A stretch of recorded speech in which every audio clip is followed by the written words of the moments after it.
In this video, we're going to go ahead and use the script panel to create a time from destination to pause the sim. Now with this, we're just going to basically look into the internal code, find the GPS destination, and then we're going to go ahead and we're going to assign a user variable that's going to allow you to define how many minutes from your destination do you want to pause the sim. Now, we're going to do this a couple of ways, and in this first video, we're basing it on the default aircraft, so you can use this where the default flight planner is in use. Now, for things like working title CRJ, we get a couple of options. Those are going to have top of descent built-in LVARs that we could use, but what's neat is if you have the working title FMC syncing to the flight plan, then this method is going to work as well. So let's go ahead, jump into SPAD.neXt and get going. To make this work, we're going to be using the script panel inside of SPAD.neXt. Now you find that in your panels section, but if you haven't, you might need to go into your devices, go into the script panel and make sure it's enabled. So as long as that's enabled, we can go ahead and have access to it. So right away, you could see I have set up a few events on this one script plate. This is the end goal of where we're going to get to, but first we needed to set up a couple of things and I wanted to be able to adjust them. So I decided to use my radio panel. This is not required. You can do this somewhere else. I use the DME page since didn't really care anymore. I can go to DME on the lower. I made the left display for us a local variable. So when I went to add the event and go to left display, it always brings up a data definition. And I created a new local variable that I called pause flag. I made it a number. The default value is 0. And I set it to no decimal places. Really, I need a 1 or a 0. So then that added it. So if we click on this, you'll see this was my pause flag. And of course, it is now there. On the right-hand side, we made another local variable, and we called this one minimums from destination. Minutes, sorry, from destination. So again, new local variable, I named it minutes from destination, and again, a number with no decimal places. So the first one is I want something to be able to turn this feature on and off as needed, which we'll use again later because with the minutes being so big, the moment you hit that minute mark, it's obviously going to fire off. And if we unpaused it without the flag, it's going to run again because it's still going to be in that minute. And seconds were too granular, so we needed to work with minutes. For the knob, I decided to add the inner knob when turned clockwise was going to add 5 minutes at a time. You can change this value to whatever you like. And I went with the outer knob adding 20 minutes at a time. And that's just to increase our minutes from destination. So to do that, we added an event. We went tuner inner clockwise. We added an action. We changed the data value. We went to our LVARs, or sorry, our locals, not our LVARs. And we went to our session because you'll find that these are loaded into the session. So we've got our minutes from destination that we had created. And I clicked OK. I was going to want to modify that. And then I was going to increment by 5. Now I chose to give it a limit of a minimum of 0 and a maximum of 250. Just that way it doesn't get too far off. but I did not enable rollover. So if I turn it back to the left, it'll always bottom out at 0. And if I go to the right, it'll eventually go to 250. So we did that for clockwise, and we did that for counterclockwise, and then we went to the outer knob, the larger knob, and that one we did the same thing. Increment by 20, going clockwise, and then counterclockwise by 20. Then for our button, so the activate button, we chose to increment the pause flag by 1. We added a limits, and we went 0, 1 with a rollover. And so what you'll see that will do for us is it's just going to toggle. So now this pause mode will be active and capable. And then the next part is we have to dial in the number of minutes that we want from our destination. So we would have 5 minutes from destination, and away it goes. So now that we've set up this first part, which is being able to define the number of minutes out from our destination that we want to be able to pause the sim, and the ability to enable and disable this mode. And this was going to come in handy because our script panel is always going to be running. So next, we need to figure out what data we needed to track. So if we go to our data monitor, and I always undock it so that way I'll just drag it off screen for a second. That way, when I go back to, say, my script panel to start working with my script panel, I haven't lost the data. So now we can easily add all of our local variables that we've put in by hitting the Add Locals button. Really, there's specific data. I want to look at GPS data. That's obviously where I'm going to find most of the important stuff. So I'm going to sort with GPS, and then I'm just going to go to the SimConnect values, and you'll notice you have all these GPS data points. Now, what's important is there are GPS ETA, so estimated time of arrival at destination. So that's the actual time, but in seconds. But that's the actual time. So this value isn't going to change much. As your sim is moving along, obviously this value would change based on winds and speeds and, does it increase or decrease if the sim's changing the wind. The ETE is the estimated time en route to destination. Now this is always going to be changing. And as we're getting closer, this number is going to tick down. So we could have gone with the ETA, and we would have had to build an extra expression. So I chose to go with ET because that seems to work just fine. And understand this is the route ET, so destination out. For individual waypoints, there are GPS waypoint ETE and GPS waypoint ETA. And so that's your current GPS waypoint that's loaded in the system. Now, the other benefit of just using this is depending on what add-on or simulator does, you should be able to, at least from the world map when you're going to start your flight, you should be able to set your departure airport and your destination airport. Leave it as VFR, don't touch anything, right? You just set those 2 points up, and then at least the base GPS would have something loaded in it, even if you're using something outside from a third party. Now, as mentioned, if I have the flight plan sync enabled on the working title, it automatically updates this waypoint. So yes, I can use LVARs from their flight management system, or this will still work because at X number of minutes out, it will pause as well.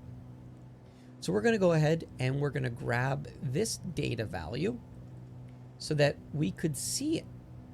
Now, the only dilemma with this is this GPS value is in seconds.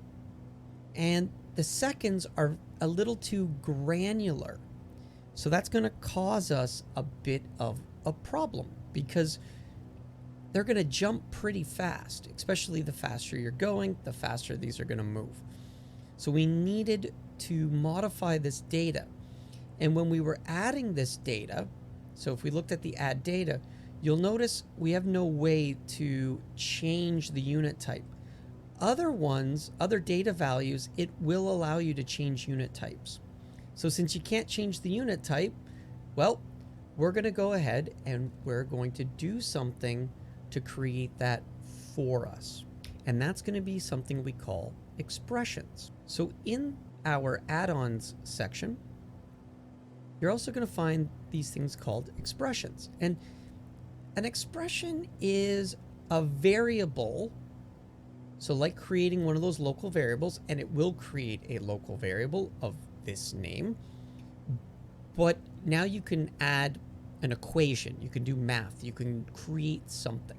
So you'd add the expression and you type in the name, and then you have the ability to link it either to the profile or you can link it to the device. I've gone ahead and I've linked mine to the device. That way when I publish this script panel device, that expression will publish with the device. So what you'll see is for this guy, we created GPS, estimated time en route, but in minutes. We added it to the script panel. So then what we did was we came down and we added a data value, and we went and we found our GPS. We found that GPS ETE and we clicked OK, and it added that data in for us.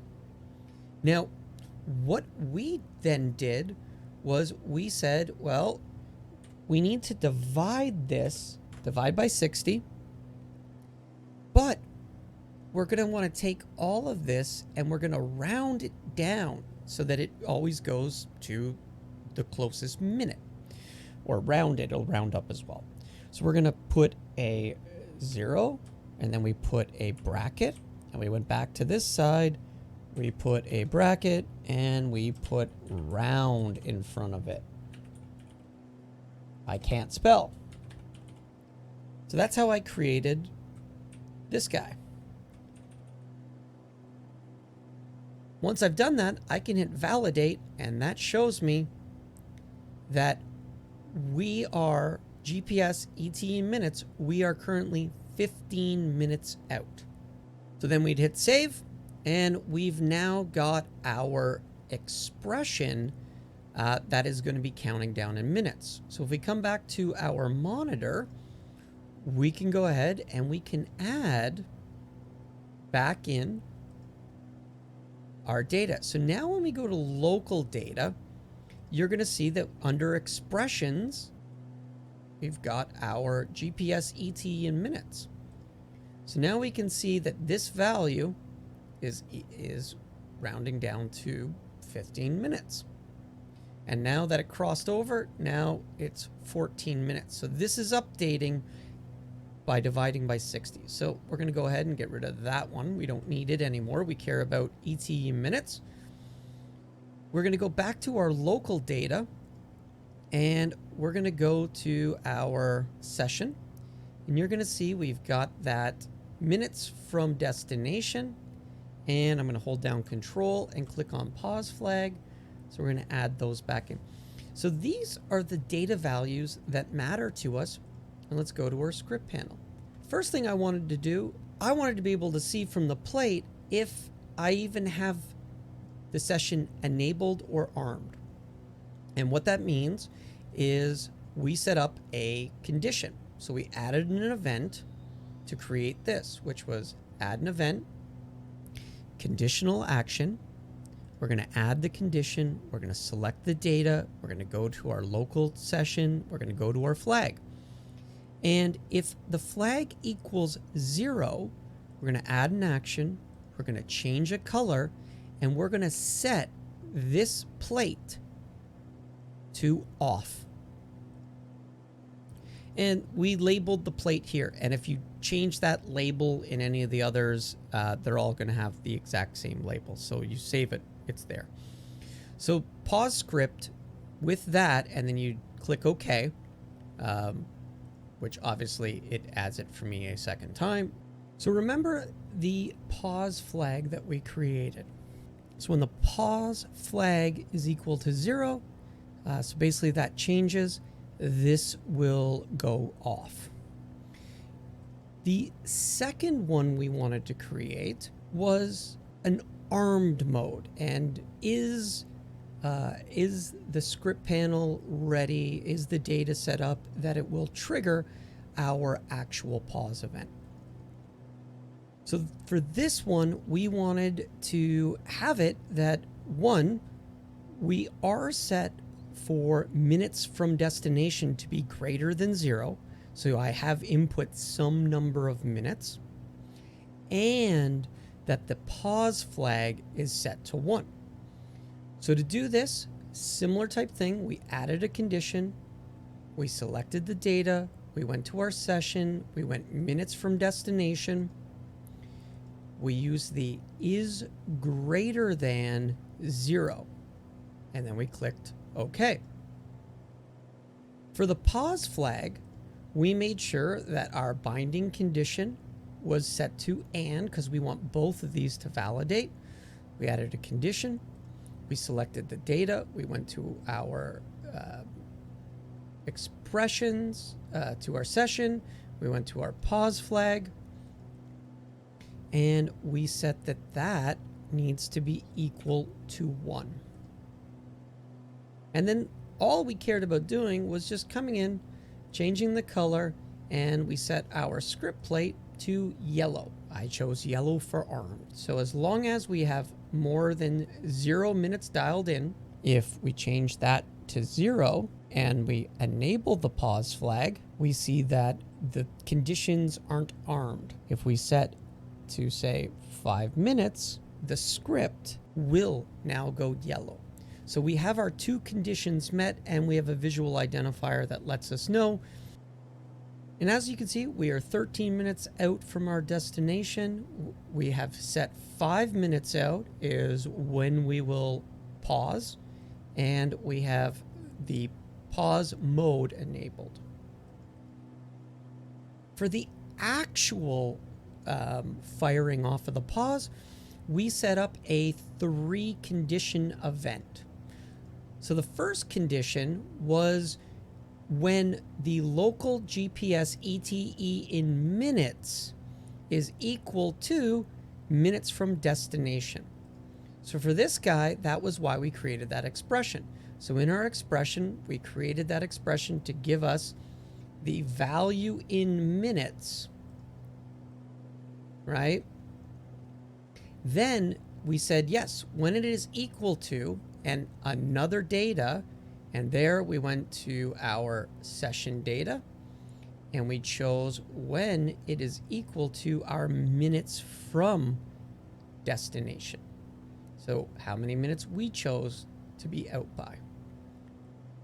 That's the first element. And we left our condition in and we wanted to validate, not only are we 5 minutes out in this case, but is the pause flag enabled? Is it set to 1? And the answer is yes. And we added that GPS ETE is greater than 0.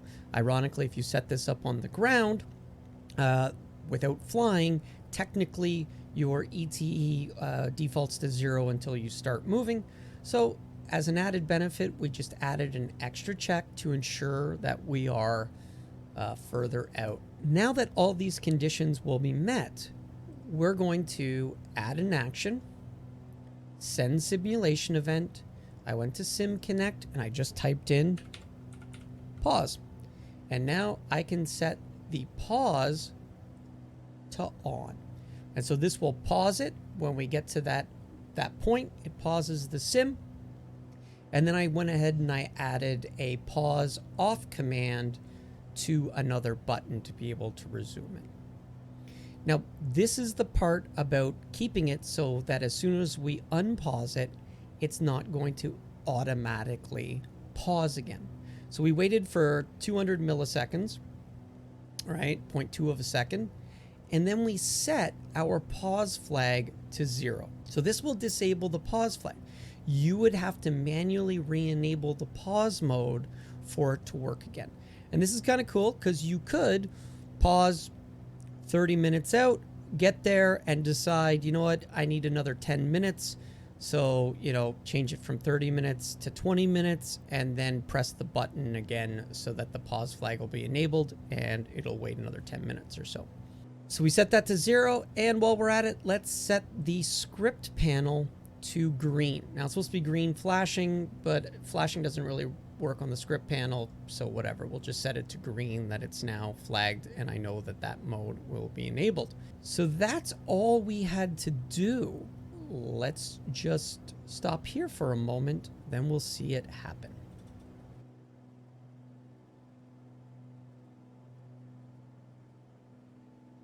And just like that, you can see that the sim paused. So we resumed, we were 6 minutes out, it switched over to 5. So technically, if you look actually inside of here, so if we go ahead and let's zoom into the ET to destination, you'll see that it's 5 minutes, 28 seconds.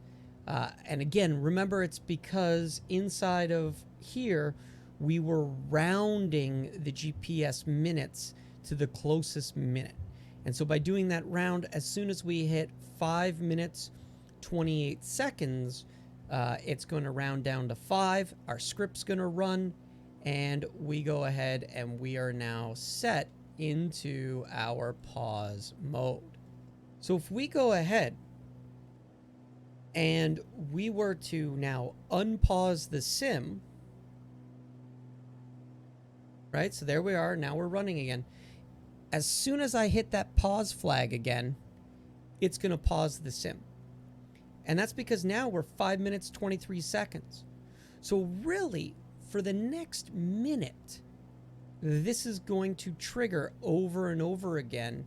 And that's why we needed to add that pause flag.